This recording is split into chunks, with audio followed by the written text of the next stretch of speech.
મહારાષ્ટ્ર મંડળ માંજલપુરના ગત વર્ષ દરમિયાન સ્વર્ગવાસ થયેલ સ્વર્ગવાસી થયેલ નાગરિકો માટે 2 મિનિટનું મૌન પાળી શ્રદ્ધાંજલિ આપવામાં આવી। હિન્દુ સંસ્કૃતિ અનુસાર દીપ પ્રાગટ્ય કરી વાર્ષિક સભાના સંચાલન માટે અધ્યક્ષ સ્થાને વાર્ષિક સભાના સંચાલન માટે અધ્યક્ષ સ્થાને શ્રી પ્રશાંત વાસુલકરની નિમણૂક કરી તેમના અધ્યક્ષમાં સમગ્ર સભામાં અહેવાલ મંજૂરી આપવામાં આવી। વર્ષ 2023-24માં થયેલી પ્રવૃત્તિઓની ચર્ચા વિચારણા અને હિસાબ મંડળના સભાસદો વચ્ચે મૂકવામાં આવ્યા તથા તેમના સૂચનોની ખાસ નોંધ લેવાઈ અને સભા અધ્યક્ષ સંમતિથી નવા કામોને મંજૂરી આપવામાં આવી। આગામી વર્ષ 2024-25માં નવા સારા કાર્યક્રમો સભાસદોના હિતમાં ધ્યાનમાં રાખી કરવાનો અંદાજપત્ર પણ રજૂ કર્યો।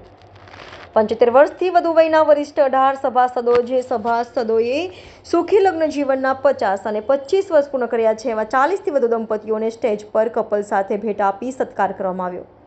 લગભગ 250થી વધારે સભાસદોની હાજરીમાં આ કાર્યક્રમમાં હતી। આ કાર્યક્રમની પુનાહુતિ આભાર પ્રદર્શન અને વંદે માતરમ ગાઈને કરવામાં આજે વર્ષોની પરંપરા અનુસાર જ્યારથી મંડળની સ્થાપના થઈ તે વર્ષથી આ દિન સુધી દરેક વર્ષે વાર્ષિક સાધારણ સભાનું આયોજન મહારાષ્ટ્ર મંડળ માંજલપુર કરતું આવી રહ્યું છે। તેના ભાગરૂપે એક પારદર્શક વહીવટ આપવા માટે લોકોની અંદર પારદર્શિતા આવે, હિસાબોમાં પારદર્શિતા આવે એ હેતુથી મહારાષ્ટ્ર મંડળ માંજલપુર દ્વારા આજે વાર્ષિક સાધારણ સભાનું આયોજન કરવામાં આવ્યું છે। આ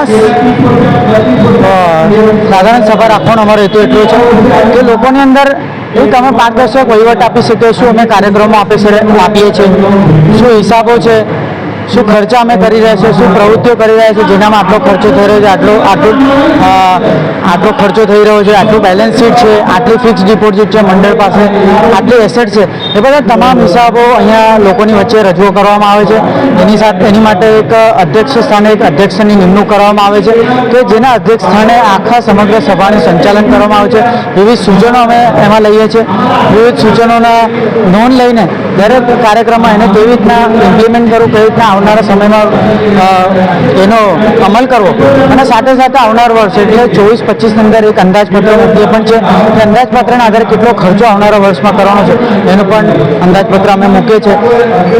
આ કાર્યક્રમની સાથે સાથે મહારાષ્ટ્ર મંડળ માંજલપુરના જે સભાસદો વરિષ્ઠ નાગરિકો છે જેમણે 75 વર્ષ પૂર્ણ કરે છે તમામ સભાસદોનો પણ આજે સત્કાર સમારંભ રાખીએ છીએ। જે સભાસદોના લગ્ન જીવનના 50 વર્ષ પૂર્ણ થયા છે એવા તમામ સભાસદોનો પણ આમંત્રણ આપીને એમનું સ્વાગત કરે છે અને આ કાર્યક્રમ અહીંયા અમે દર વર્ષે ઉજવણી કરતા આવીએ છીએ। મહારાષ્ટ્ર મંડળ માંજલપુર દર વર્ષે આવા વિવિધ પ્રવૃત્તિઓના કાર્યક્રમો સાથે જોડાયેલો છું। હું આપના માધ્યમથી માંજલપુરમાં રહેતા વસવાટ કરતા ઘણા બધા મહારાષ્ટ્રીયન સમાજના હજુ બી ઘણા બધા લોકો છે એમને પણ અપીલ કરવા માગું છું કે મહારાષ્ટ્ર મંડળ માંજલપુરમાં સભાસદ થાવ। ખૂબ સારી પ્રવૃત્તિ અને ખૂબ સારી એક્ટિવિટી સમાજ માટે અમે કરીએ છીએ અને તમે પણ સમાજને પ્રગતિ થવા માટે ઉત્સાહ બતાવશો અને સહભાગી થશો। ચંદ્રશેખર પાટીલ, કાર્યવાહ, મહારાષ્ટ્ર મંડળ માંજલપુર।